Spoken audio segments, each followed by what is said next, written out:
Legend says Egypt never produced such beauty. Her very name means the perfect one. Her face adorned temples throughout the land. Yet she vanished from history like a mirage. Now, a lone Egyptologist thinks she's made the greatest discovery since King Tut's tomb. In a secret chamber in the Valley of the Kings lie 3 ancient corpses. According to Dr. Joanne Fletcher, one may be none other than Egypt's lost queen, Nefertiti. Still can't believe this happened. In the hands of an international team of experts, the latest technology will reveal the mummy's secrets and forensically reconstruct what may be the face of Nefertiti.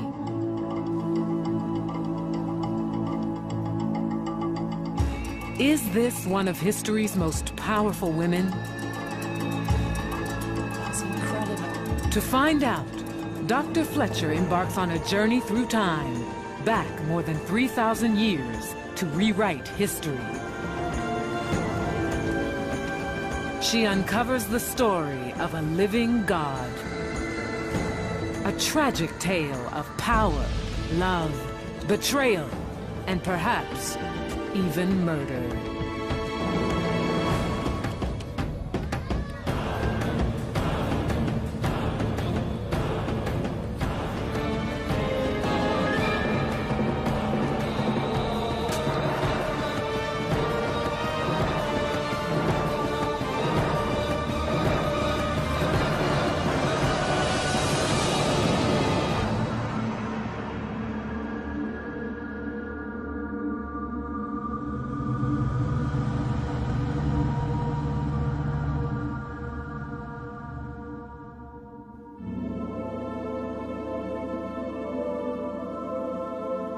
The Egyptian Book of the Dead speaks of a terrible curse. If a mummy is mutilated, the gods cannot recognize it. It cannot enter the afterlife and is trapped between the world of the living and the world of the dead. A mummy like this has lain forgotten in the Valley of the Kings for 3,000 years. Who is it, and why was it cursed?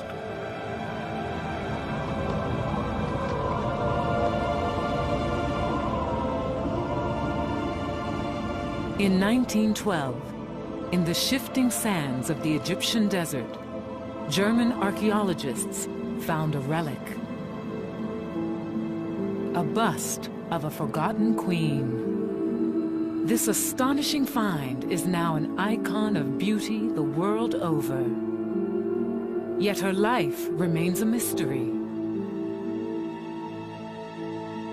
The name Nefertiti is repeatedly translated as the beautiful one has come.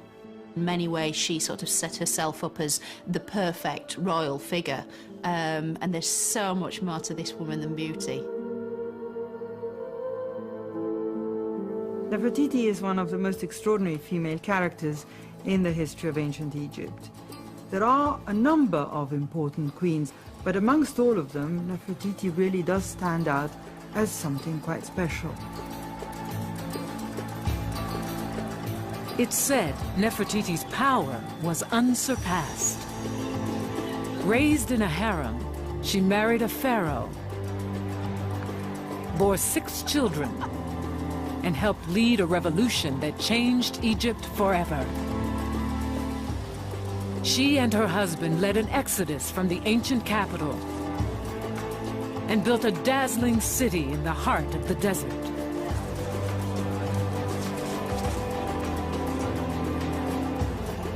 For some, she was a religious zealot, a conspirator, a traitor. Others saw a heroine who made the ultimate sacrifice to save her country. A queen of mystery and a queen of magic, queen of love, queen of jealousy, queen of revenge. Nefertiti is the most important queen in Egypt. What happened to Nefertiti is one of Egypt's greatest unsolved mysteries. One Egyptologist has spent the last 13 years trying to solve it. In a walled-up chamber deep in a tomb, Dr. Joanne Fletcher thinks she's found the missing queen. To identify a royal mummy as Nefertiti is a very significant find. Very, very significant and extremely important. And I wish her luck. Dr. Fletcher's hunt for evidence has taken her from abandoned cities and forgotten temples to the tombs of the pharaohs. There's no evidence. There is a huge void in the available material from this period. And basically anything we can say is guesswork. Little remains from Nefertiti's time. Drawing on fragmentary texts and unprecedented access to rare images, Dr. Fletcher has painted a new portrait of the legendary queen. And now, with the support of Discovery Quest, Dr. Fletcher mounts the largest scientific expedition in the Valley of the Kings in 25 years. Joining her, a team of experts eager to employ the latest technology to uncover the truth about the mummy thought to be Nefertiti. Can modern science reveal the mummy's secrets? Is this severed arm the hallmark of a pharaoh? Why does the mummy have a stab wound in its side? Using experimental forensic techniques, the experts hope to recreate the mummy's death. This could be a murder.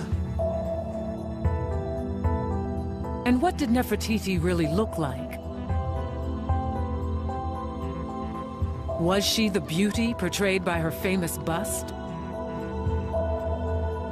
Using the latest advances in forensic graphics, science will recreate the mummy's face.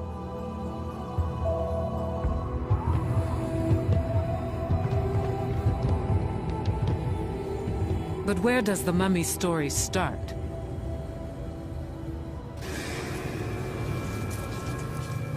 Joanne believes the trail begins in the Valley of the Kings.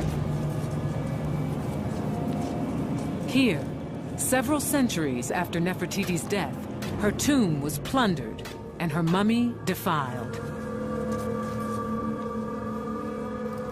Every trace of rank and power stripped. Even the wig from her head was torn away. Then, the ultimate sacrilege. Her face smashed, obliterating not just her beauty, but her identity, denying her entrance to the afterlife. A fate worse than death. But they left behind a telltale clue.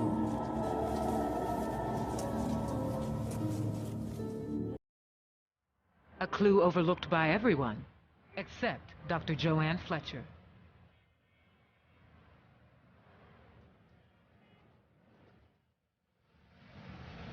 She's an expert in a rare field, ancient Egyptian hair.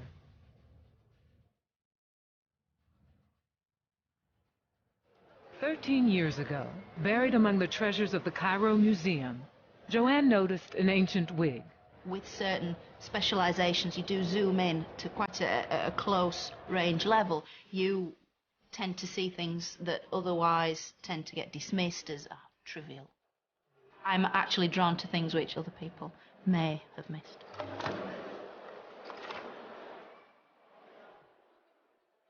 A wig is like a fingerprint, leading to the time it was made and who it was made for.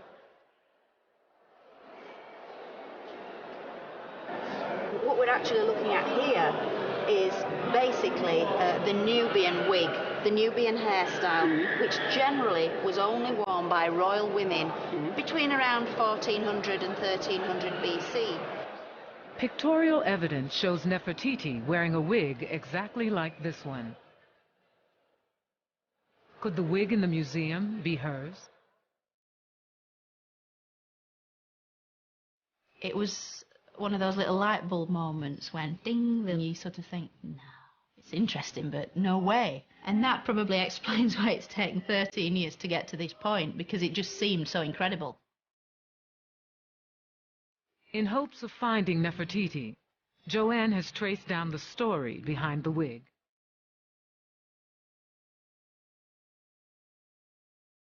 In 1898, a Frenchman named Victor Loret began excavating a tomb sealed for thousands of years.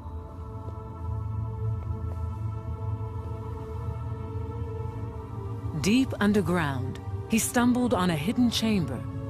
Inside, 3 anonymous mummies.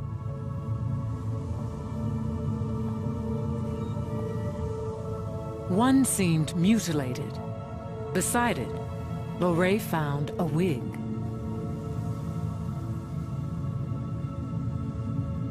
If the records are right, the mummy still lies in the Valley of the Kings.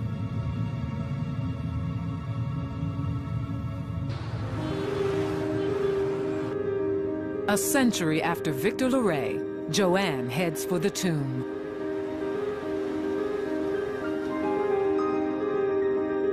It lies 400 miles south of Cairo, in the burial ground of the pharaohs.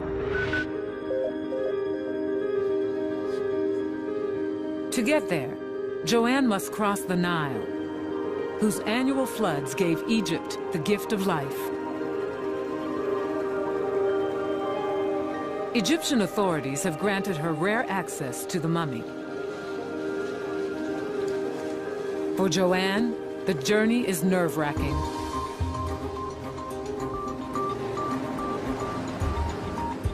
Oh, I've never felt like this in my life.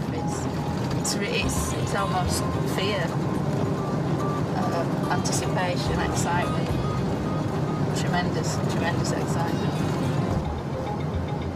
She passes the Colossi of Memnon, a landmark Nefertiti herself often passed. So close, just over those hills, to the Valley of the Kings itself. It's the stuff of action-adventure stories, really. It's the moment Joanne's been waiting 13 years for. She's about to set eyes on the mummy she believes is Queen Nefertiti.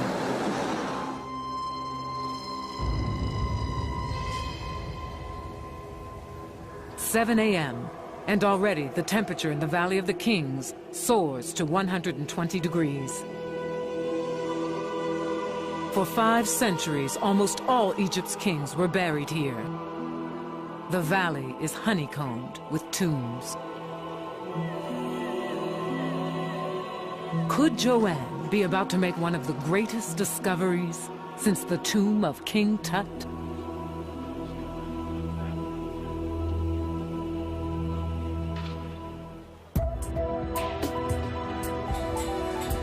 Nefertiti was one of ancient Egypt's most powerful queens. Said to be a woman of dazzling beauty, she vanished from history 3,000 years ago. After 13 years of painstaking research, Egyptologist Dr. Joanne Fletcher believes she's finally found her in the Valley of the Kings. This is it, Valley of the Kings. It's just so weird. I mean, been coming here for more than 20 years, and today it feels like no other day I've ever been here at all. Joanne is entering a tomb called KV35.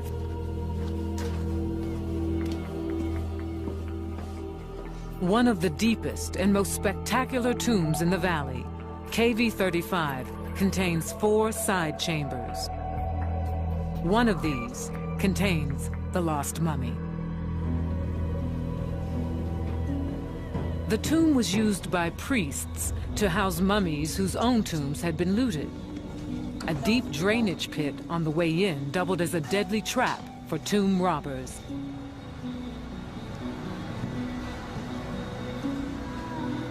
One chamber was walled up. Do the remains of Nefertiti lie inside? The wall, the burial chamber. Unreal. It remains sealed, save for a small breach to periodically check the contents within. So exciting. Joanne is waiting for Dr. Zahi Hawass, Egypt's leading mummy hunter. Mummies captured our hearts. They have secret and magic. If you say the word mummy, it turns the eyes of every child and every man, because mummies has magic. Hi, Dr. Hawass. Hello. Dr. Hawass's official sanction is essential, and the tomb can't be opened without his say-so.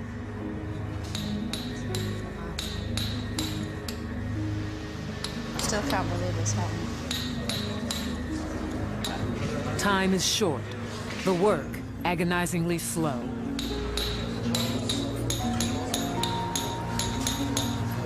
The temperature passes 100 degrees Fahrenheit.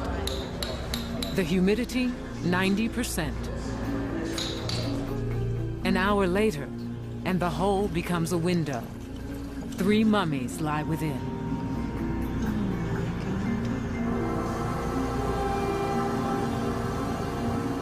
And there they all are. Unbelievable. Thank you.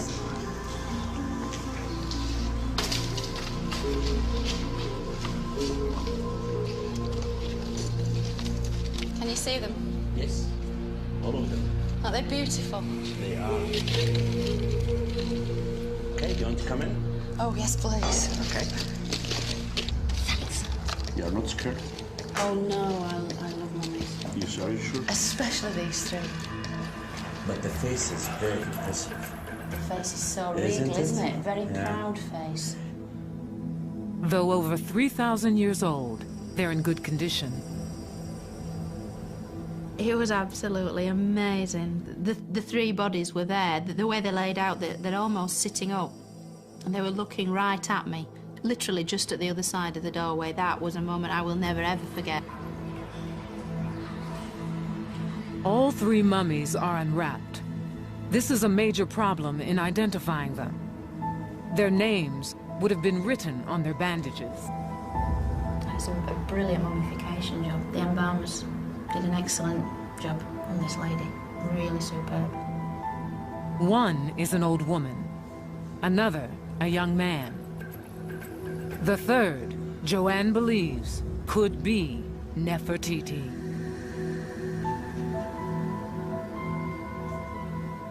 To guard her theory, Joanne has spent the last 13 years referring to the mummy as Lady X.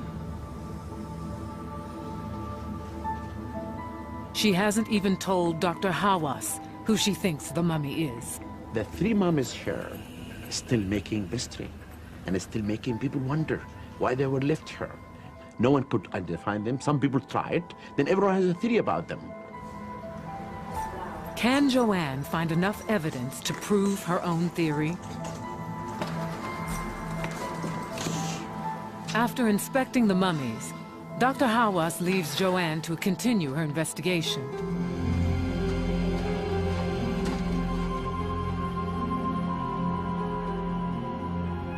Joanne has just 2 hours to identify Lady X as Nefertiti. She's a real enigma. Now I'm here, literally face to face with this woman. It is so reminiscent of a very famous piece of sculpture. I mean, purely from a visual point of view, it is a striking similarity. The long neck is a clue. So is the band mark around the head. Beneath her high crown, Nefertiti's head was shaved, a precaution against lice, disease, and the Egyptian heat. it's possible that something rather tight-fitting would have been worn, and because there is no natural hair, because it's been removed, it would have made the wearing of a tight-fitting tall crown, for instance. But certainly this individual had something quite tight worn on the head when she was prepared for her burial, the funeral regalia of royalty. Another distinct feature appears in some depictions of Nefertiti: double ear piercing. And interestingly enough, the left ear has been pierced not once but twice. I'm not aware of any other examples of doubly pierced ears from pharaonic Egypt. For Joanne, the double ear piercing is compelling evidence. Damage to the mouth reveals another tantalizing clue. And then in the middle of all this, all these wonderful clues, you have perhaps the most telling thing of all, you have this terrible malicious damage. But after death, someone hated this woman so much, it appears, that they wanted to literally smash her face in with some kind of blunt instrument. It's just quite amazing. It really is quite extraordinary. I'm, well, almost lost for words. After Nefertiti's death, almost all depictions of her were mutilated. The damage to the face fits the pattern. This is somebody inflicting real hatred on this face. It would be very much in keeping if this woman had attained great power in her life and had, I don't know, annoyed certain individuals, if you like. A terrible thing to do to what originally would have been a very beautiful face. Smashing the face meant a mummy couldn't speak its name to the gods and enter the afterlife.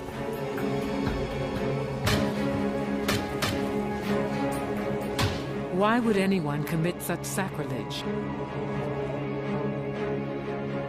It's very difficult to see this purely as an act of tomb robbery because jewellery was never placed around the mouth area. And so to smash this feature in, this very specific feature, it's as if they're trying to make a very strong point.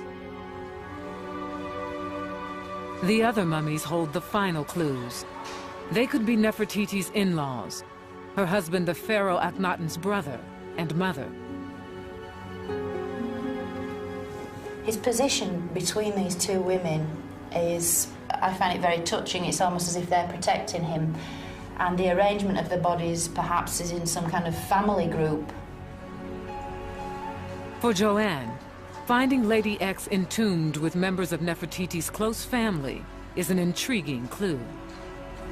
But there's absolutely no mistaking that these are royal mummies, and I firmly believe these are members of Akhenaten's own family, his mother, possibly his elder brother who died young, and his great royal wife, and I believe successor, Nefertiti herself. Joanne's time is up. It was totally, totally amazing, and I will never ever feel that feeling again. It was just electric, it was just phenomenal. So I could have died quite happily then, I think.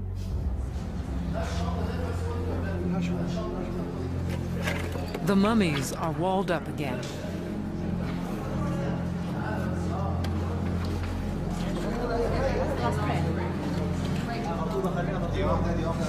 Sad. They've gone. They've gone away again. Joanne feels her long years of research have finally paid off, yet her quest is far from over.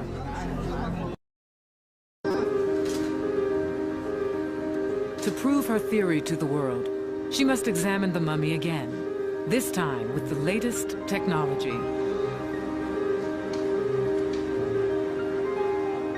But the last team to be granted permission to perform scientific tests on mummies in the Valley of the Kings did so more than a quarter of a century ago. While she waits for permission, Joanne embarks on an archaeological odyssey in search of the hidden story of Nefertiti's life.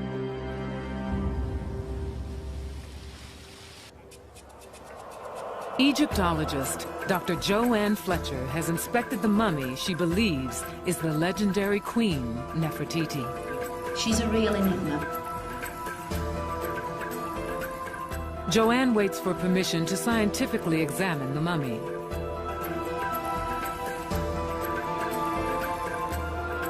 For now, she picks up the archaeological trail in hopes it leads back to the tomb. Her quest begins on the west bank of the Nile, in the ruins of Malkata.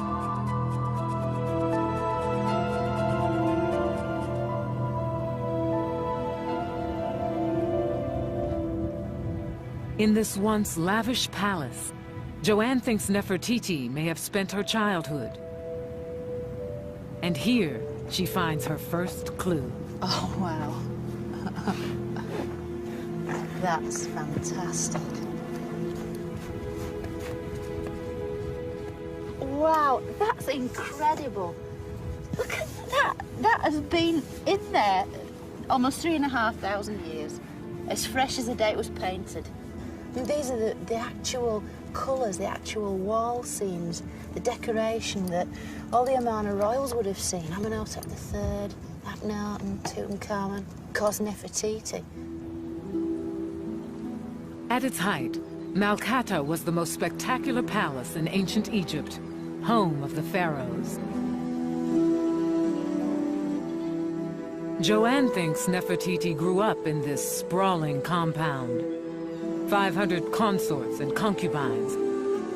The vast harem of Amenhotep III, one of Egypt's greatest pharaohs.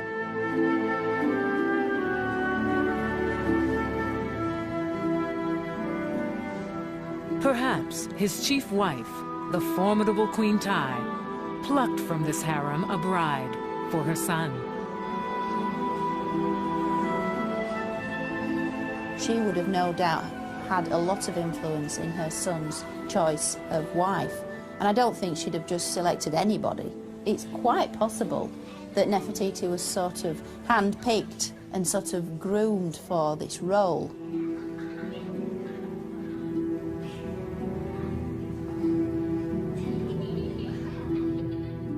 Nefertiti's bond with Queen Tai might explain why the two mummies were entombed together.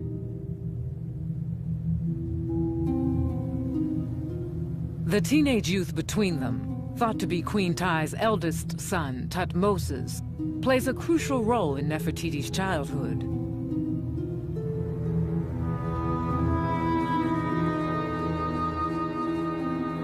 Heir to the throne, Thutmoses dies young, a twist of fate that places Akhenaten and Nefertiti next in line to rule Egypt.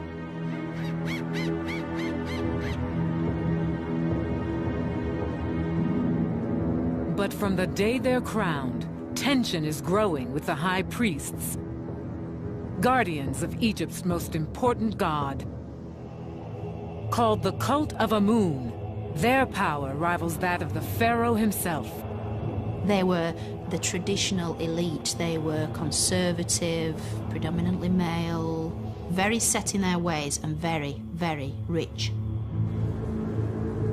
Vowing to curb their power, the royal couple take the fight to the heart of the Amun cult's power base, the Temple of Karnak.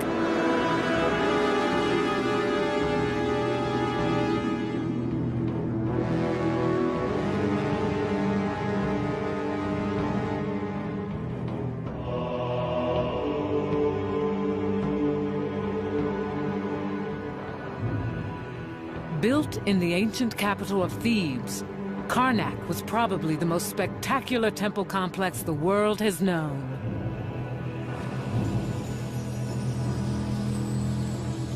The priests' daily rituals of purification help maintain order in the entire universe.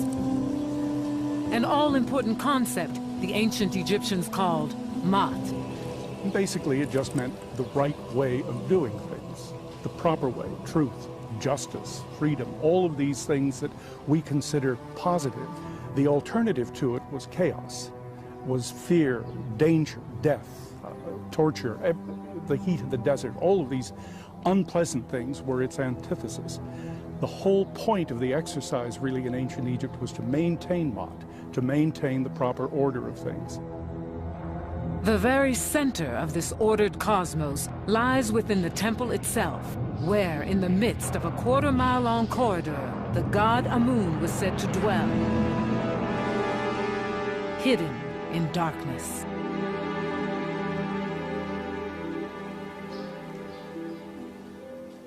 Joanne has come to Karnak to uncover evidence of a conflict that would tear Egypt apart. A clash of ideas in which Nefertiti herself would play a leading role. Karnak was built up over generations.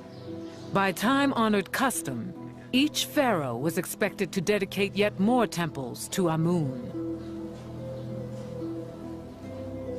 Akhenaten and his wife broke with tradition and plunged Karnak into chaos.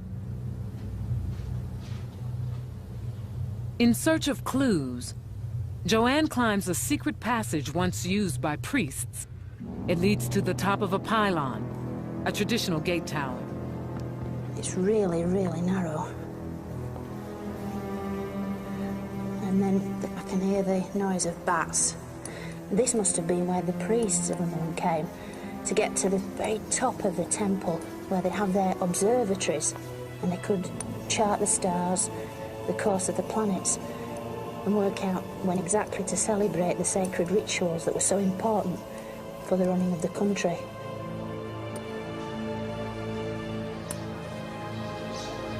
Wow. Amazing. From her vantage, Joanne can see the birthplace of a revolution.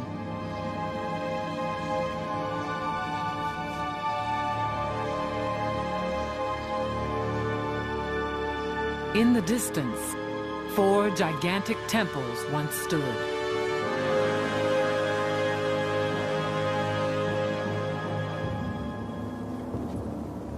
Within, the royal couple worshipped the new supreme being, the sun god, the Aten.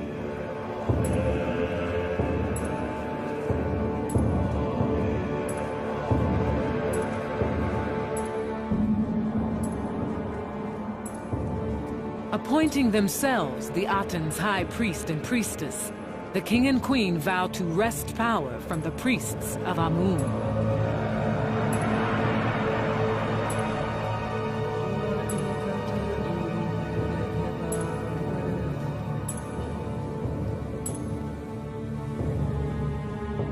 Within a few years, the monuments they built to the Aten have eclipsed the old temples of Karnak.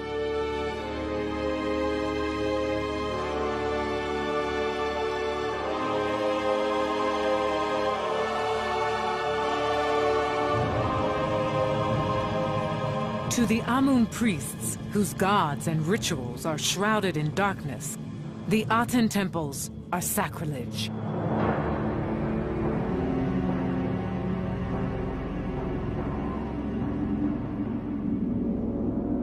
The Aten temples no longer remain, but an earthquake revealed their building blocks, hidden for thousands of years inside this vast pylon. Come in. Searching for clues to Nefertiti's role in the new sun religion, Joanne gets special permission to view the rarely seen blocks. Wow, this is amazing. Absolutely amazing.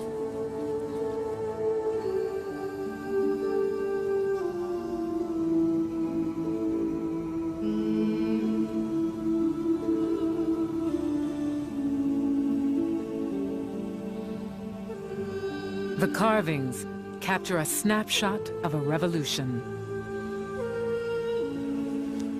You can see here. Oh, wow, yeah, As you see that's here. wonderful. It's very fantastic images. This is wonderful. Nefertiti, Huh? and again, Yes, as you see here. more and more. She's everywhere. Oh, these are fantastic. As you see here. Nefertiti's portrayal is unprecedented. This really just confirmed that she was a woman of tremendous importance to be shown so frequently in this way. The images confirm Nefertiti played a key role in building the sun temples to the Aten. that they really are so much more than just pretty pictures, aren't they? And to deface them and to use them as filling, that really does neutralise any force they had. It takes away all their magical, mystical power.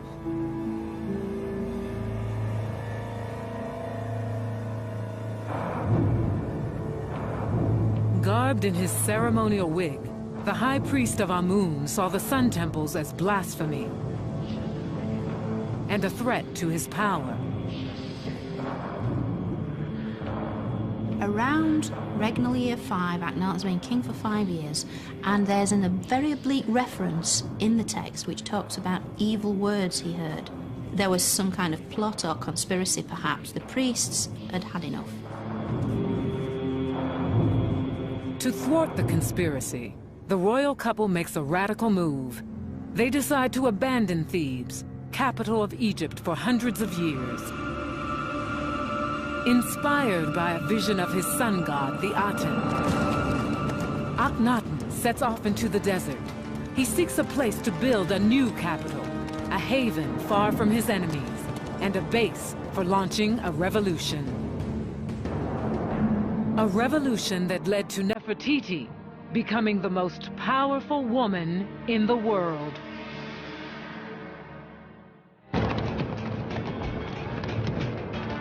Seeking to found a new city, Nefertiti's husband sets off into the desert. The pharaoh Akhenaten vows to abandon the ancient capital of Thebes and build a new Egypt.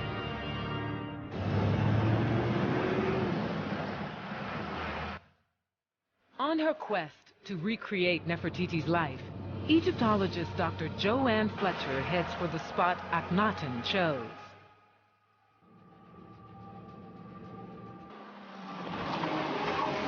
"200 miles north of Thebes, it's now called Amarna."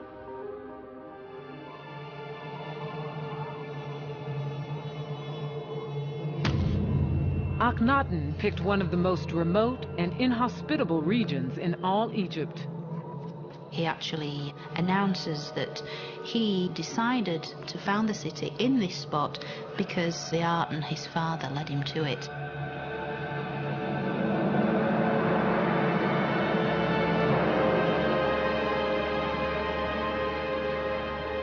The site looks much as it did when Akhenaten found it more than 3,000 years ago.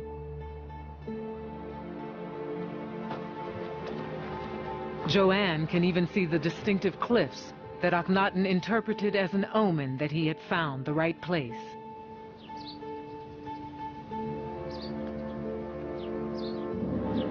They form the same shape as the hieroglyph for horizon. On certain days of the year, the sun seemed to be reborn between the two mountains. The perfect spot for a city dedicated to the sun.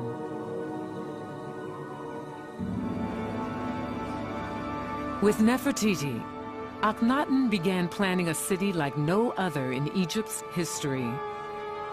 A city designed to venerate the sun, even in the layout of roads and the placement of temples.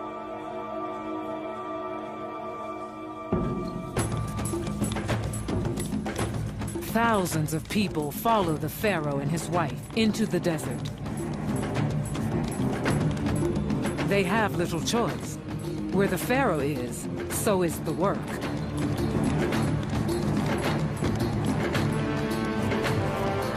Masons and craftsmen come to build the new city. Converts come to worship the new god. And opportunists come to exploit the new frontier.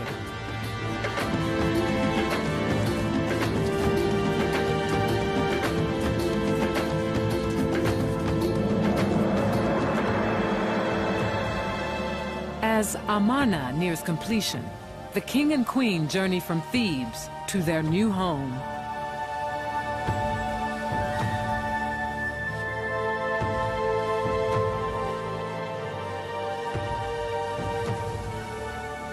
Built within a few years at lightning speed, Amarna is one of the first planned settlements in history.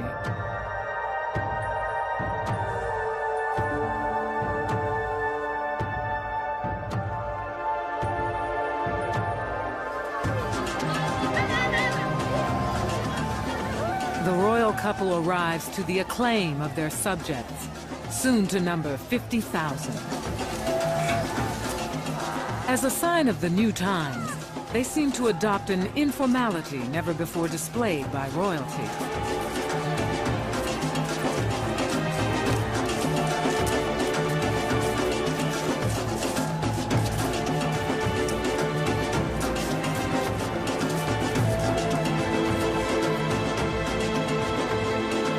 Freed from tradition, the royal couple is poised to create a new Egypt. The country hovers on the brink of upheaval.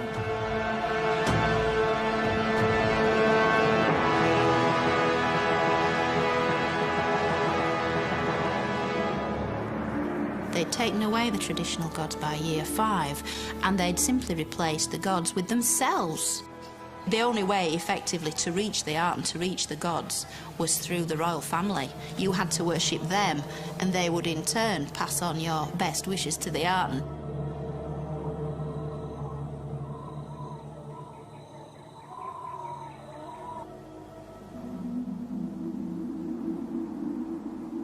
In Amarna's ruins, Joanne looks for clues to Nefertiti's life.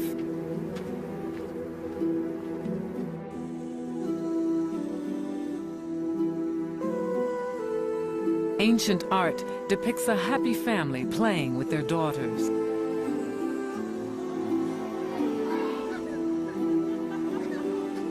The loving couple, the queen ever at the king's side.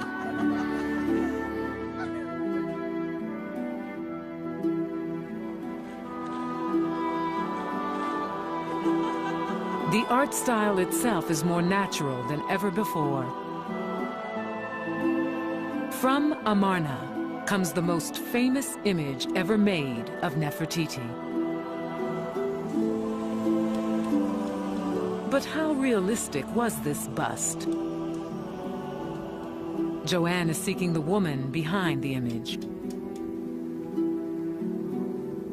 In a nobleman's tomb beneath the ruined city, she scrutinizes paintings for clues to Nefertiti's life. So, here I am entering the first chamber of this wonderfully well-carved rock-cut tomb. Some wonderful carvings on here. That's amazing. Really, really amazing. Got 2 chariot riders here. One on the left, one on the right.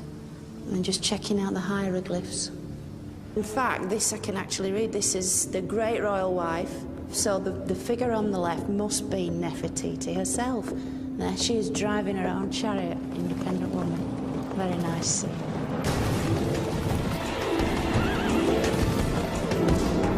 A scene that would have incensed Egypt's old order.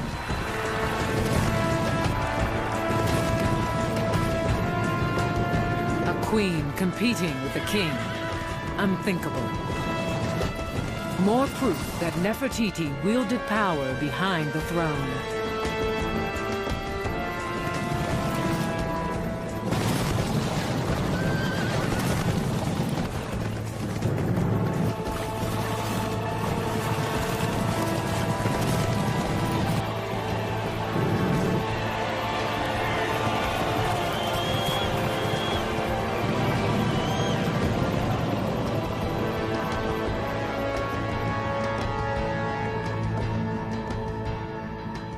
Unlike most queens in ancient Egypt, she played a very significant role in the court, and indeed she and her husband are frequently shown and described as equals. Some depictions of Nefertiti go even further. She assumes the duties of the pharaoh himself. She was depicted in a scene smiting an enemy.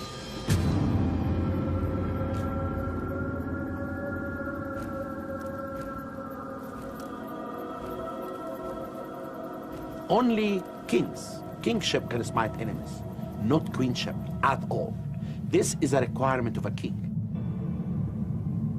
Dr. Fletcher believes Nefertiti paid a terrible price for her independence. The clues lie in these pictures. What's this coming right along? Registers of running men. It looks as if they're soldiers almost. They're actually holding a whole array of weapons, axes, spears, shields, bows and arrows. I've never seen this before, a royal couple surrounded by so many military men. Gives it a very, very kind of sinister air, in fact. Did the royal art hide unpleasant truths? And we know that they had a very high military presence there to keep them safe, to keep people in maybe as much as to keep people out. But because the king seems to have been relatively unpopular at home, to say the least, he needed that high military presence. So all this idea of close, warm family unit is really a cynical exercise in one's own personal and public image. Amarna was built on dreams and propaganda. But the one enemy the guards couldn't keep out was truth. Reality was about to come crashing in for Nefertiti.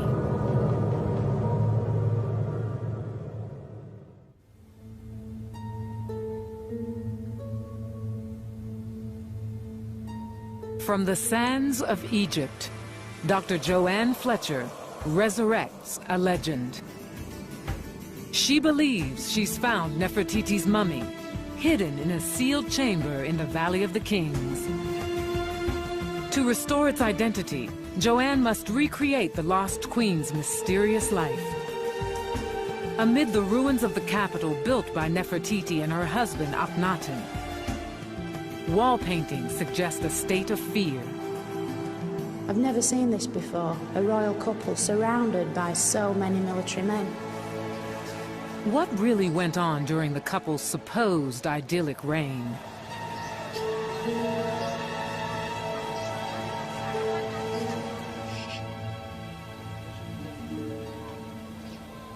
Though portrayed as a utopia, Amarna is designed for a darker purpose.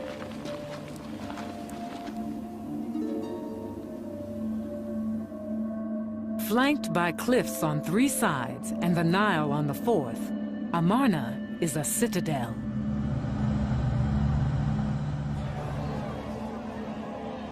From this bastion, the royal couple unleash a revolution.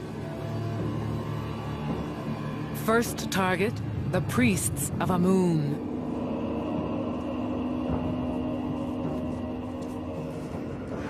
To pay for Amarna and settle old scores, Nefertiti and Akhenaten plundered the temples of Karnak.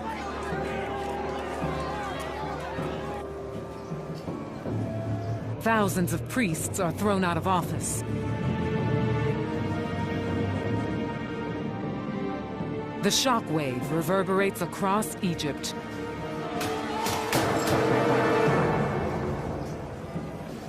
The traditional heart of each community was the temple. These were now closed down. There was mass unemployment, and yet it just wasn't done to openly criticise the king.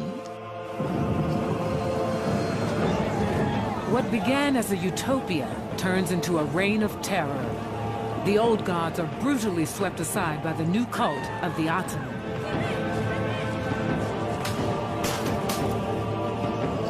Having outlawed thousands of years of tradition, Akhenaten and Nefertiti create a crisis of faith in Egypt. Akhenaten had taken away people's belief system and given them nothing real in return. And it's also interesting, it's at this point when people are not just shown as bowing to the royal family, but face down in the dirt, grovelling. And I think this is a really disturbing undercurrent. Egypt lurches into economic crisis and massive social disorder.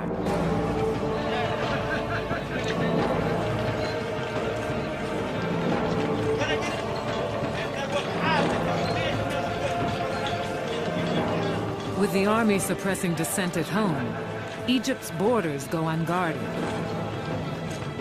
Tablets found in the sands, addressed to Akhenaten, reveal a country sliding toward catastrophe.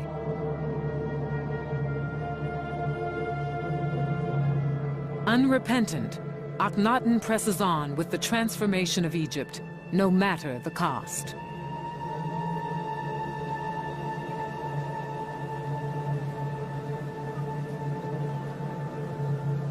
We can only imagine what Nefertiti must have thought, because she was ever the pragmatist. I don't think Akhenaten would even have noticed or cared.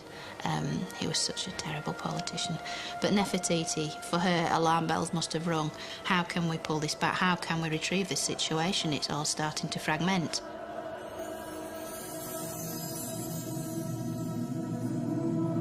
Nefertiti, though, faces a crisis of her own, a rival threatening her position in the royal household.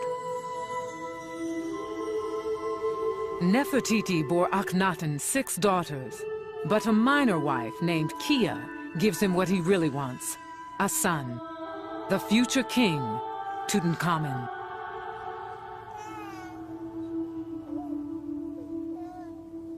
Yet Kia's time as the pharaoh's favorite seems short-lived.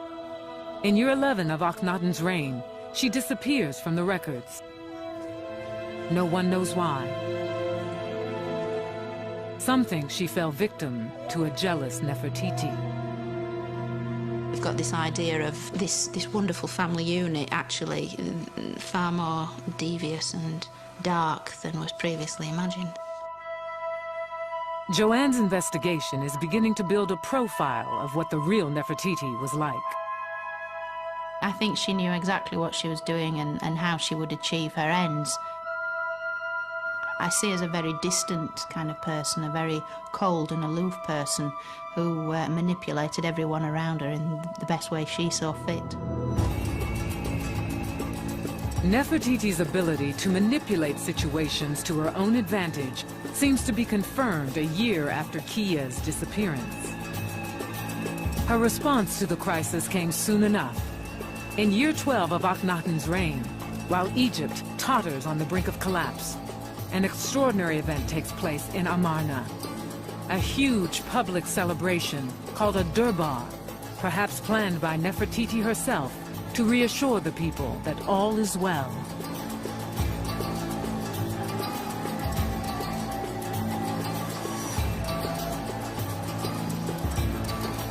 The sight that greets the guests is unprecedented. Nefertiti sits at her husband's side, not as a mere queen, but co-regent, his equal.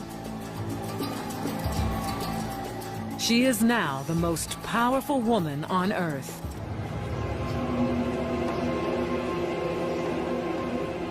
But her moment of triumph is marred by disaster. Amid the tribute for the royal couple is a deadly gift: plague. What the disease was, the records don't say, but it must have spread throughout the city and into the heart of the royal palace, because it seems to have killed one of Nefertiti's beloved daughters. In year 14, Nefertiti herself vanishes from the records. Some Egyptologists believe she died of plague. Others think she lost power to a male rival called Smenkhare, whose name replaced hers in the records. This mysterious figure became Akhenaten's co-regent and succeeded him as Egypt's next pharaoh. Some believe this skeleton in the Cairo Museum is Smenkhare.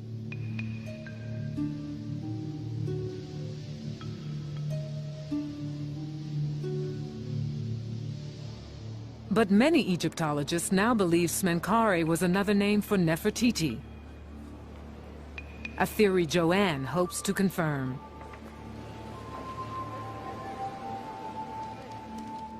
Could the legendary queen have lived on and ruled Egypt as the pharaoh Smenkhare?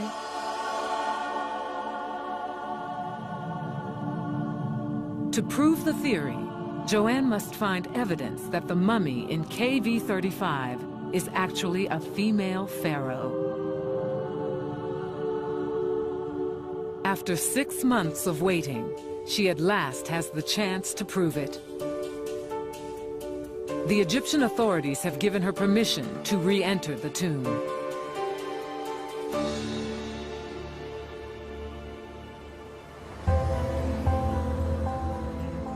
Back in Britain, one of the world's leading human remains specialists, Professor Don Brothwell, gathers a team of experts. One of the first scientists to examine the famous Iceman, Brothwell has also investigated mass graves in Kosovo. His team tests a portable digital X-ray on a mummified body. The most advanced of its kind in the world, it delivers digital images in seconds that will help to identify the mummy in KV-35. They will also form the basis of a unique experiment undertaken by a team of leading facial reconstruction experts. They'll use the latest forensic graphics to recreate the face of Lady X. After 3,000 years, will we gaze on the real face of Nefertiti?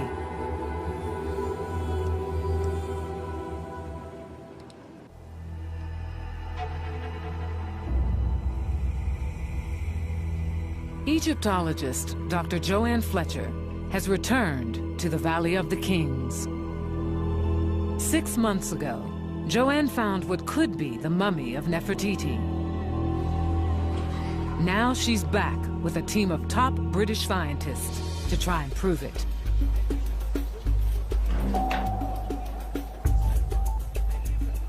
Not for a quarter of a century has a scientific expedition of this size been allowed in the world's most famous graveyard.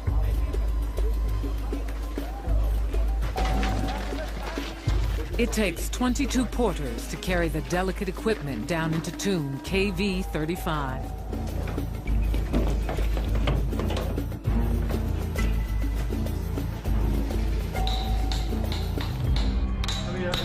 Once again, the wall comes down.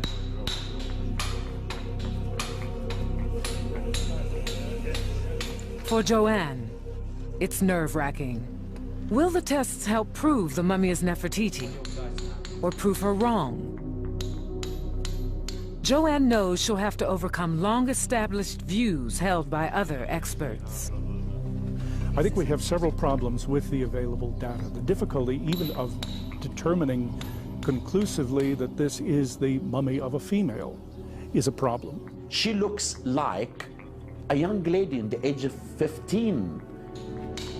Could the mummy be the wrong age and sex? It's a question for the scientists. To prevent bias, they are operating blind, unaware of Joanne's theory about the mummy's identity. Wow, so yeah, I can see them there. Who wants to come and have a look? Absolutely fantastic. Oh yes, but the bodies are in very good preservation, in very good condition too, Yeah. I see. Dusty, but nevertheless.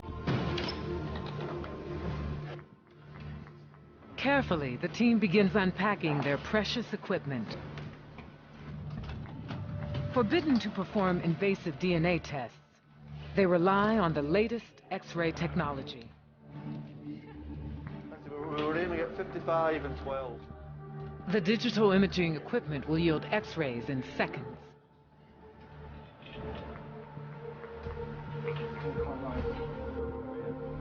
A specially designed rig has been built for the examination.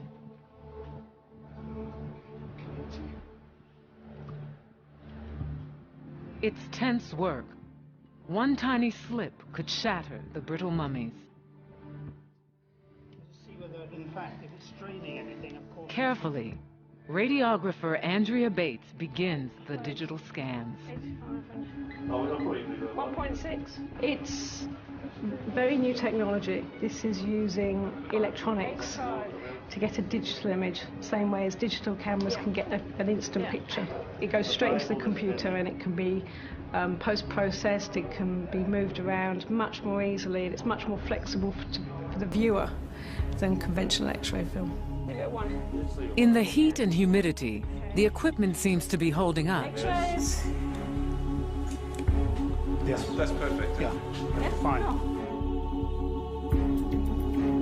The X-rays quickly answer one question: the mummy's gender. It's female. In terms of its skeletal morphology, it's fairly gracile, and I think without any doubt it's female.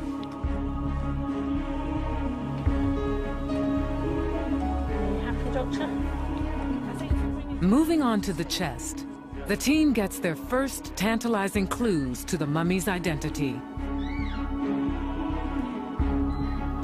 Okay. That's a good image.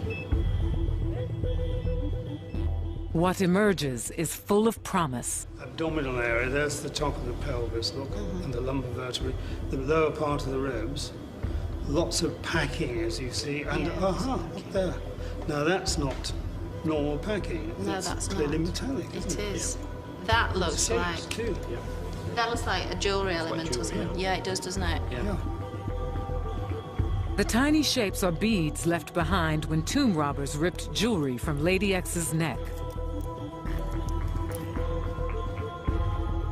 At once, Joanne recognizes their significance. Can we zoom in on that again? Because that looks like a little amulet, an ancient Egyptian amulet that they used in jewellery, a sort of a Nefer shape. And these things would be worn in profusion all around the neck.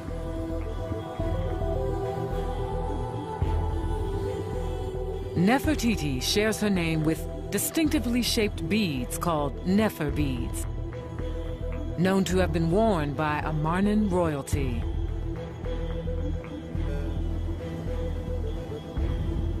It's almost a centimetre long.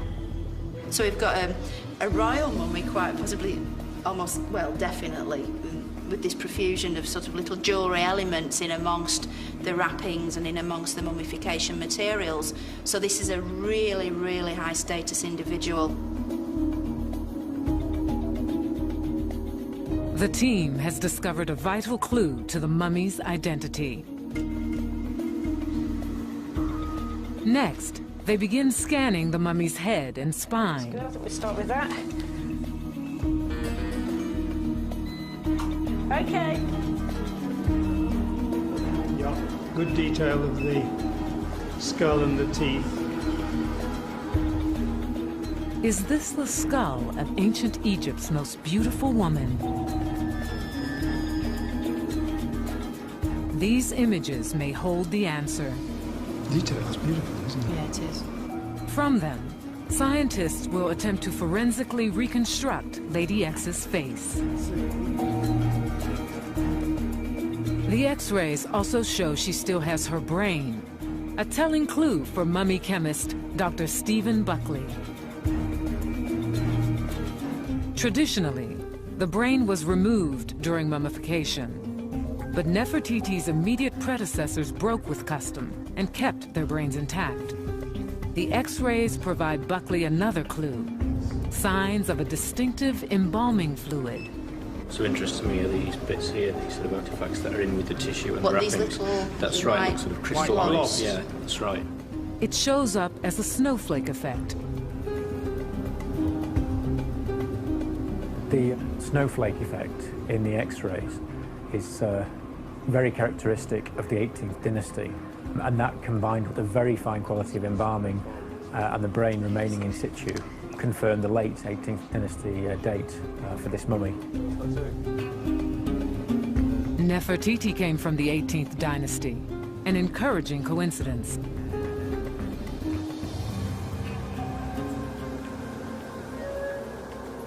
As the day draws on and the tests continue, Don Brothwell hits a stumbling block. His assessment is tentative, but potentially devastating. What can you tell from this? The wisdom teeth, which are immature, not developed and erupted properly. So all in all, it does look as if the individual was young. Youngish, yeah. Late teens to early adult. Would you say early adult? The vertebrae, the spine shows some evidence of this. Age is notoriously difficult to assess using X-rays. But if Brothwell's first guess is correct, it's the end of the road for Joanne. Nefertiti gave birth to 6 children. She can't be a young woman. Even if she married in childhood, as Egyptian royalty often did, she must have reached her mid-20s by her death. With 2 more days to go, could Joanne's theory be disproved and Nefertiti vanish once more?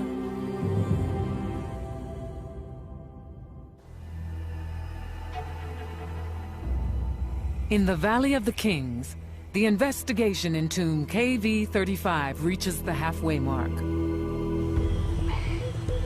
Okay, X-rays. Armed with forensic science, the team examines a mummy walled up in a hidden chamber for more than 3,000 years. Dr. Joanne Fletcher believes it's none other than the legendary Queen Nefertiti.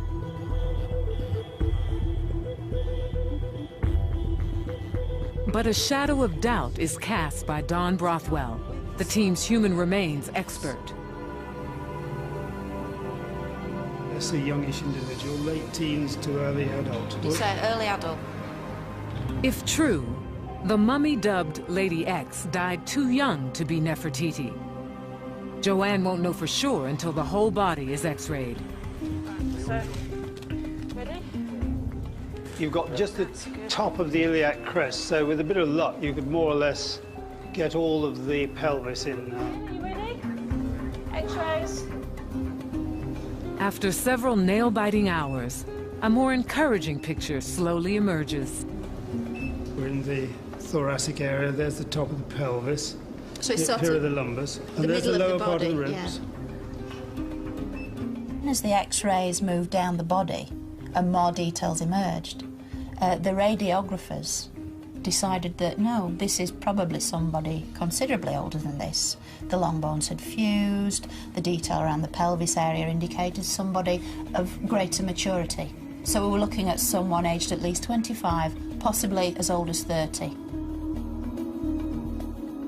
The aging information is fairly good. I could narrow it a wee bit and suggest that maybe it's not quite up to 30, but I wouldn't want to say extend it to 35. So far, so good. A royal mummy about the right age. The whole thing was a total roller coaster. It was a man, it was a woman, it was a young girl, it was an older woman. It was very, very stressful. So let's start with an estimate of the ink, a little bit. But there's another enigma. How did she die? I just noticed there is a small cut there. Yes, there is. You can see it from this angle really clearly. Yeah. What we thought was ragged damage. It's not, straight. is it? Yeah. And it follows on into that superficial Yeah, it does. mark there. That's So that extra. is in fact a sharp blade. So it's a cut So it would have come down from what, this angle? from this angle. So behind, Bringing it down. from the left. Joanne assumed the damage to the face was caused centuries after the mummy's burial. Don disagrees. The big question is how dry the bodies were. In other words, whether it could have happened not so many months after mummification. Joanne begins a close examination of the body. She's joined by Dr. El Magani, a mummy conservationist from the Cairo Museum. They probe for more clues.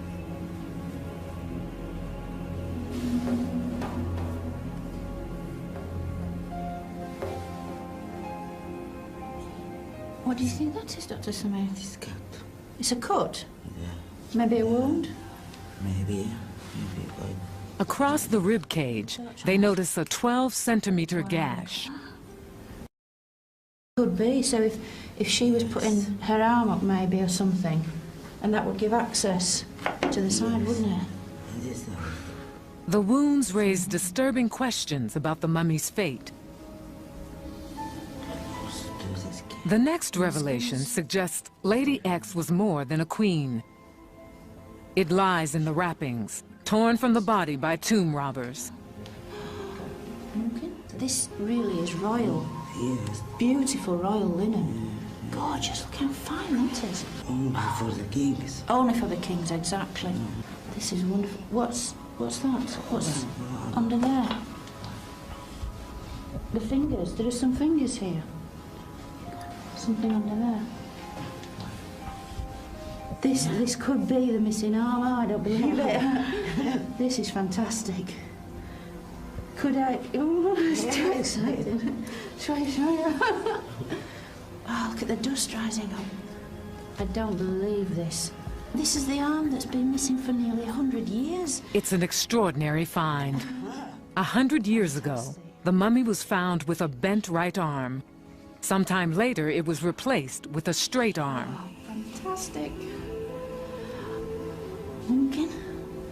It was seen in the 1900s and then no one's seen it since. And it's the right arm, just like the original report said. And it's clutching a scepter, definitely a woman's hand. Yeah. And henna again, can you see on the fingernail? Henna. Henna. So that is tremendously exciting. Can I see if it, Mumkin? This is the crowning moment, it really is. If this is this lady's hand. Oh wow, look. Yeah. That is superb. And this one that doesn't seem to fit, if that was returned to its rightful owner, and we can imagine now, this lady, like this, with the scepter. Yeah. Oh, this is fantastic. This is really fantastic. The newfound limb is a crucial piece of evidence. A bent right arm was the symbol of a pharaoh. The discovery supports the theory that Nefertiti outlived her husband and took the throne herself. A pharaoh in her own right. We only find this in the art of kings who are buried with the right arm or both arms like this. Queens have the left, kings have that or that.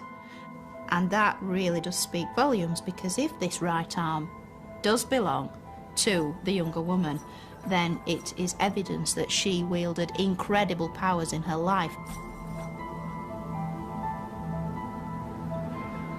Does the bent right arm belong to Lady X? The team undertakes a series of X-rays to find out. X-rays.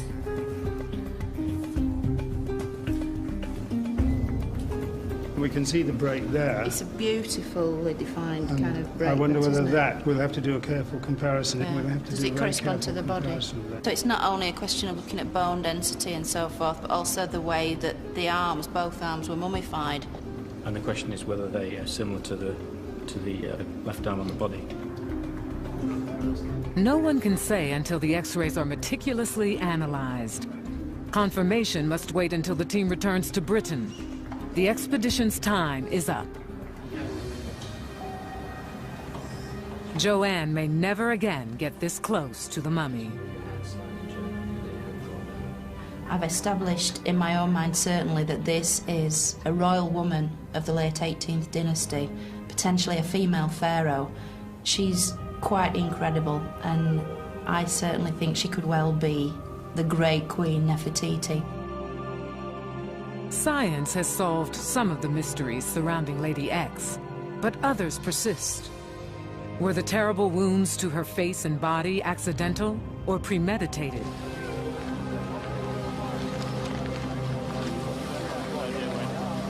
The scientific team returns to Britain to find out.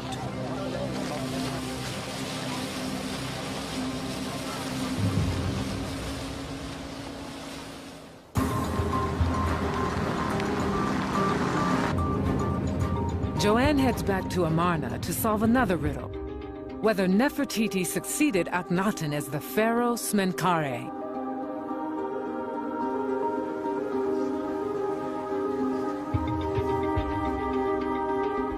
To prove it, Joanne needs evidence Nefertiti outlived her husband. Akhenaten died in year 17 of his reign.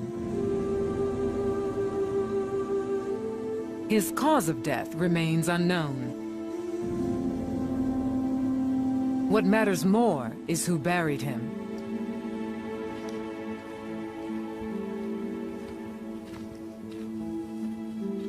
His tomb lies 4 miles from Amarna, facing the rising sun.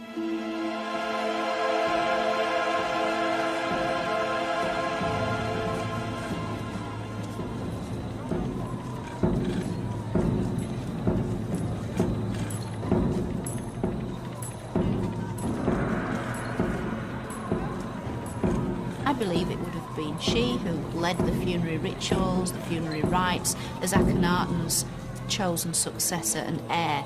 Certainly, as his co-regent, she would have fulfilled the criteria. She would have been the proper choice. As her husband's heir, only Nefertiti could have conducted the sacred opening of the mouth ritual that gave him immortality.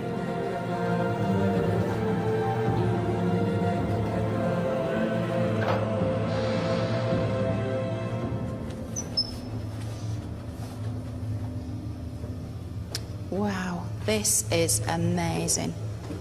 It's a really, really steep rock-cut corridor going down and down into the rock. And this is where Akhenaten's funeral procession would have gone, presumably led by Queen Nefertiti herself. Probably the young Tutankhamun would have been there. It's absolutely fantastic. Right in the footsteps of Nefertiti.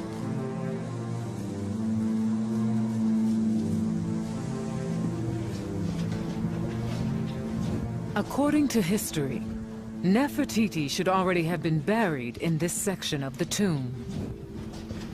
Joanne finds evidence to the contrary.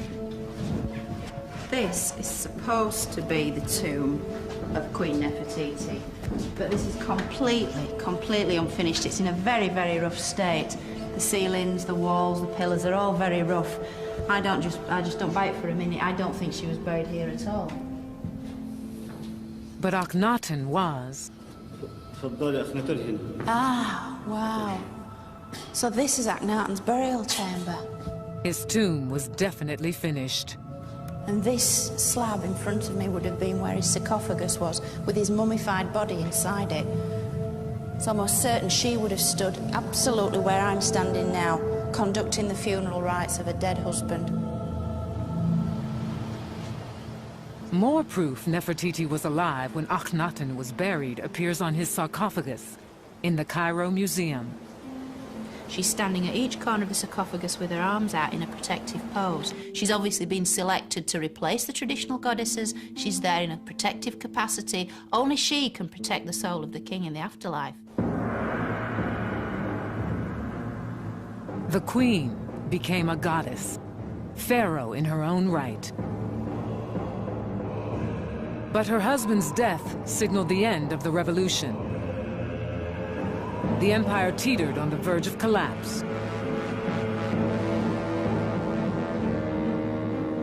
To save Egypt, Nefertiti would turn her back on everything she held dear, even her God.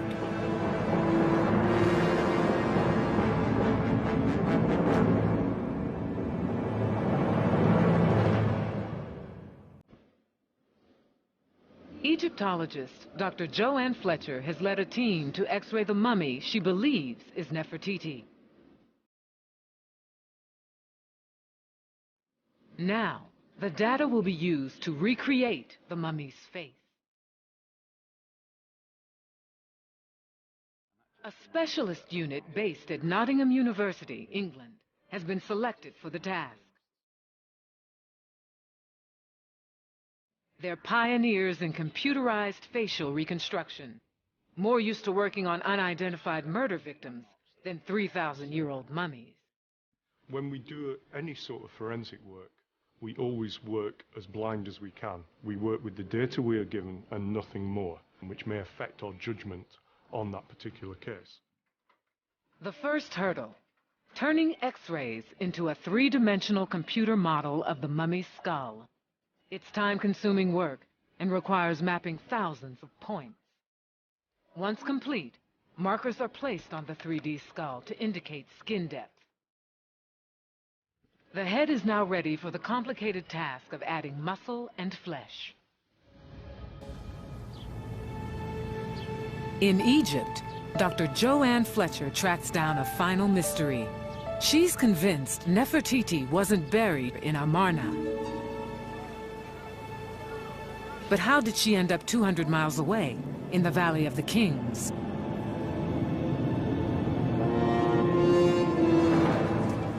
After her husband's death, Nefertiti inherits a kingdom in the process of complete breakdown. Joanne believes Nefertiti quickly takes charge. First, she takes steps to protect herself and her dynasty. To secure her rule and that of her heirs, Joanne thinks Nefertiti marries her daughter, Ankhesenamun, to her stepson, the future King Tut.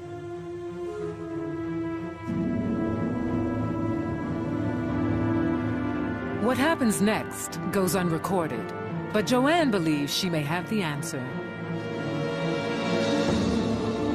If this individual was Nefertiti ruling as sole pharaoh, she would have had to have sort of undergone a policy of damage limitation. What could she do with the empire? It was falling to pieces. She had to start trying to win back Egypt's empire abroad, consolidate things at home, which she couldn't do from the middle of nowhere at Amarna.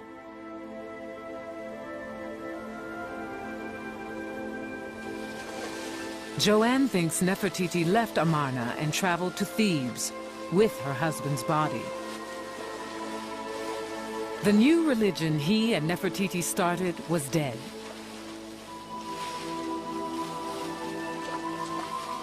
He would be reburied according to the old ways. A gesture to pacify her old enemies, the priests of Amun.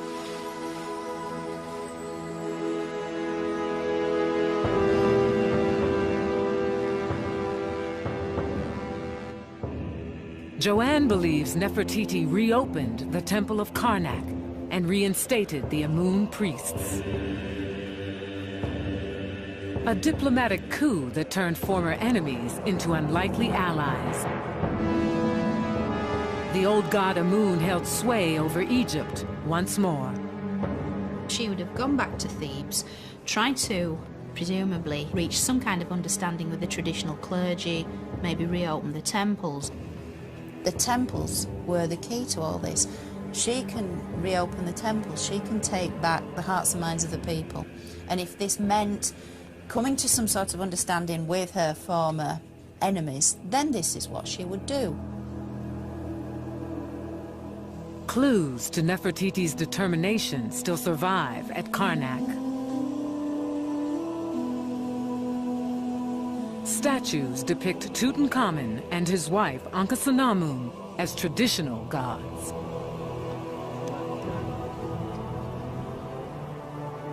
Perhaps Nefertiti ordered them instructed in the old ways.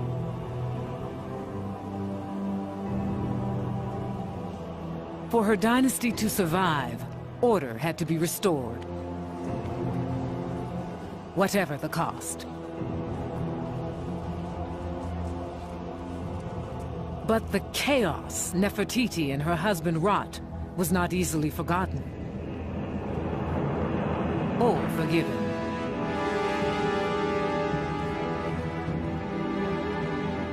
Joanne thinks Nefertiti reigned in Thebes until her death a year or so later.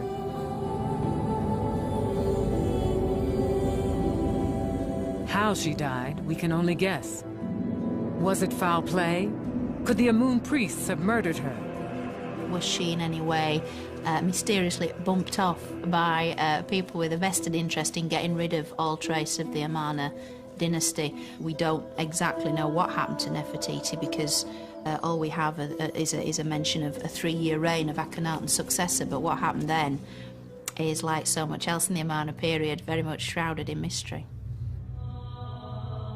A mystery that may be on the verge of being solved. Just notice there is a small cut there. Yes. During the examination in the tomb, the team made a dramatic discovery. That's straight. Signs of foul play. What do you think that is, Dr. Smith? It's a cut. The theory is tested by Professor Don Brothwell, the team's human remains expert. Just like a mummy, this is. Substituting pig carcasses for human bodies, he tries to simulate the damage to Lady X. He begins by duplicating the wounds on a fresh pig, whose flesh is similar to a human's. Well, that's not penetrated as deep as the axe, by any means. Brothwell repeats the test on a vacuum-dried pig. To the back. Almost all moisture has been removed from the body, a process that imitates mummification. Certainly did. Brothwell replicates the wounds, carefully noting the differences. There are some impressive differences. What is absolutely certain is that the cut into her chest is only seen in the fresh pig, whereas in the case of the dried pig, in fact, we couldn't get a knife to penetrate through at all. So that argues very strongly that the body was fairly fresh. On the snout area, in the fresh pig, both machete and the axe produce injuries which are far more similar, I think, to the injury we have on the young woman mummy. This could be a murder. My guess is that these were received about the time of death or after death. In fact, she would not have survived. When the facial wound was delivered remains uncertain. But the wound to the ribs was almost certainly dealt before death. Certainly, Nefertiti and Akhenaten made plenty of enemies in their life. Certainly they whipped up enough hatred amongst the traditionalists of Egypt to have warranted a sticky end, shall we say. As to whether it's evidence for murder, I really wouldn't like to say, because again, it is such speculation. I think all we can say is it's very interesting. Whether Nefertiti was murdered, we may never know. But if Lady X is Nefertiti, someone went to a lot of trouble to erase her identity. Joanne believes they even ripped off the bent arm, symbol of her power as pharaoh. But is she right?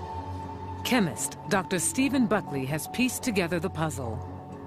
After analyzing the straight right arm placed beside Lady X's body, he concludes it's not hers. But it clearly doesn't fit. It's too long, about 2 centimeters too long. Also, the use of the embalming materials is quite different compared to the left arm on Lady X that is still attached to the body. So clearly this cannot belong. Does the bent right arm found by Joanne belong to Lady X? The proportions of the bones is about the right sort of robustness, if you like. And also the coloration on the forearm is similar to that on the left forearm of Lady X that is still attached. Joanne believes the work of the scientists has helped identify a female pharaoh. For her, it can only be one woman. The completely shaven head, the double pierced ears, the fact that we know from the bone measurements that the right arm was originally in this position. The age could be someone as old as 30. All these things add up to a rather compelling, in my mind, idea that this individual is indeed Nefertiti. Some experts remain skeptical. They think final identification will require future developments in DNA testing. DNA is not accurate for the mummies. Scientists who do DNA today, they still say that we need more years to do more to improve DNA method. And that's why I will wait. A few years down the line, I think we'll be in a much better position to say whether this is or is not Nefertiti. We're not at that point yet. I think this identification of the third mummy to be Queen Nefertiti, it's speculation. But Joanne remains convinced she's made the discovery of a lifetime. And with her team, assembled the best case now possible. All we're putting together is a body of evidence that is very, very strong. Nothing more, nothing less. And we stand by that because we say this could well be Nefertiti herself. Her quest to identify the lost mummy nears an end. The final clue has yet to be examined. One that could convince skeptics Lady X is Nefertiti. Her reconstructed face. Will the mummy look like the famous bust of Nefertiti?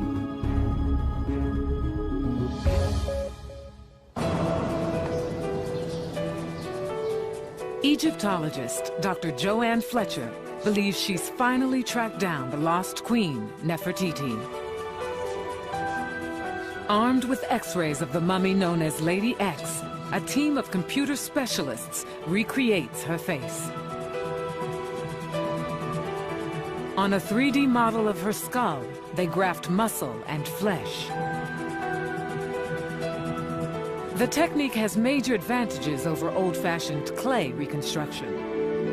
If I did a facial reconstruction in clay from a skull, and then a little later I did another one, I'd get a slightly different face. But with a computer, if we have the same skull and the same data, we get the same face.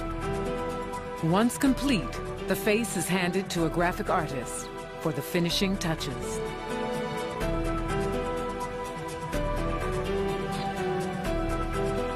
Could the mummy's face really be that of Nefertiti?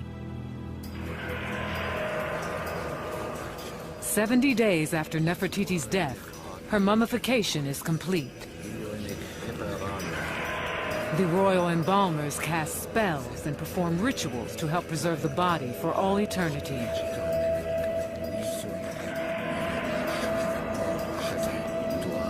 She's now ready to meet her God. She led an extraordinary life. Child bride, queen, living goddess and pharaoh, heretic. A revolutionary who tried to transform Egypt and failed, plunging her country into a maelstrom that may have led to her death.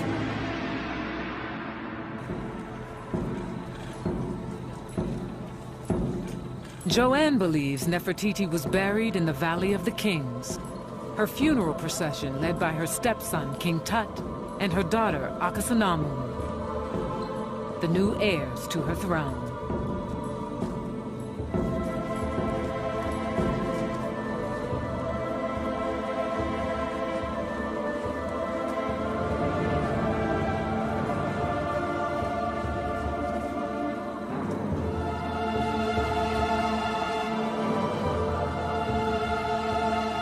Little did the children suspect their mother's mortal remains would be violated. The unforgiving priests of Amun, the men Nefertiti and her husband tried to destroy, exacted a terrible retribution.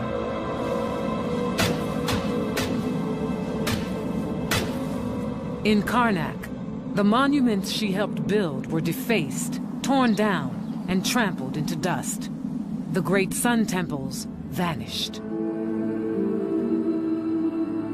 Amarna was dismantled block by block.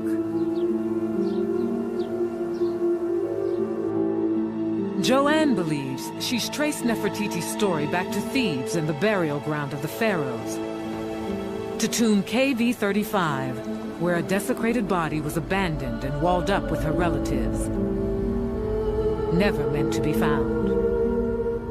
They've been anonymous for 3,000 years. They've been misidentified, and so at the very least what we've done is place them in the correct space and time. They are members of the late 18th dynasty royal family. Of that I have no doubt. And if this is indeed Nefertiti, then it would be wonderful to think that we've given back a name which was taken away from her with such malice so very long ago. For Joanne, the investigation in Egypt is over. She returns to England to see if the last piece of the puzzle falls into place. Awaiting her is the final question. Will the face of Lady X resemble the artworks of Nefertiti?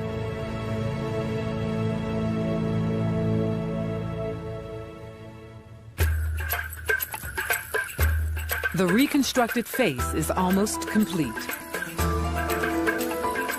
A computer graphic artist adds features believed to be close to those of the ancient Egyptians.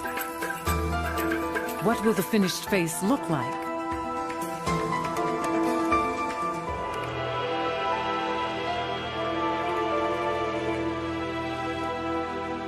Joanne's about to find out. Hello? The team gathers for the unveiling. Hello, Joanne. Hiya. Hello, how are you? Hiya. Hello. It's the moment of revelation. Brilliant, thank you. Slowly, the process of creating Lady X's face unfolds before her.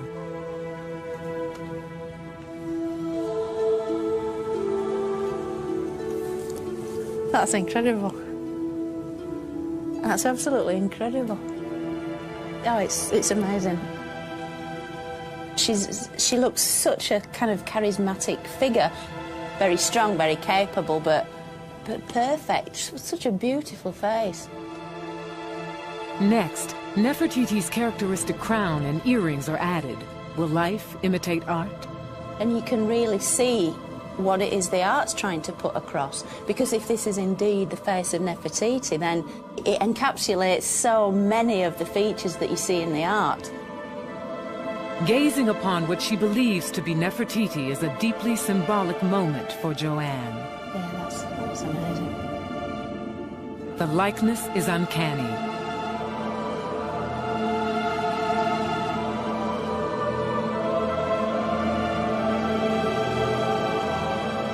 After her 13-year quest, Joanne believes she's restored the mummy's identity and given Nefertiti back her name. Having restored their potential identity, you're sort of giving them access back into the afterlife. You are restoring their name. To speak the name of the dead is to make them live again. That's what the ancients believed, and in some ways, that's what I believe too. After more than 3,000 years, the curse on Nefertiti has been lifted.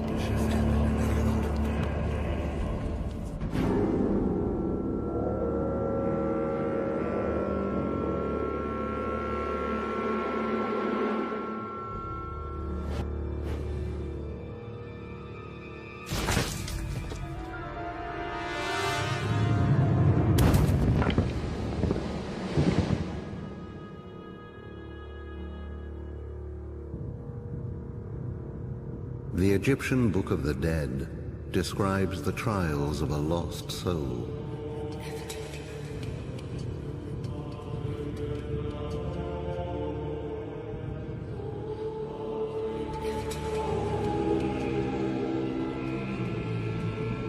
For when a soul recovers its name, it is once again made whole.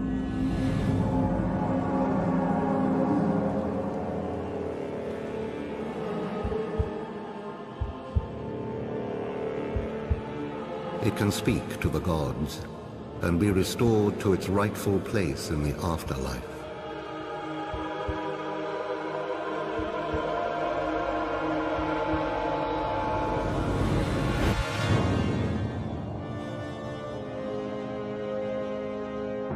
Returning to the land it once knew, it can complete the soul's last journey to eternity.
Hail to you, O gods, for now I know my name. Whatever evil speech I made, whatever evil deed I did, let the Aten himself rise up to defend me.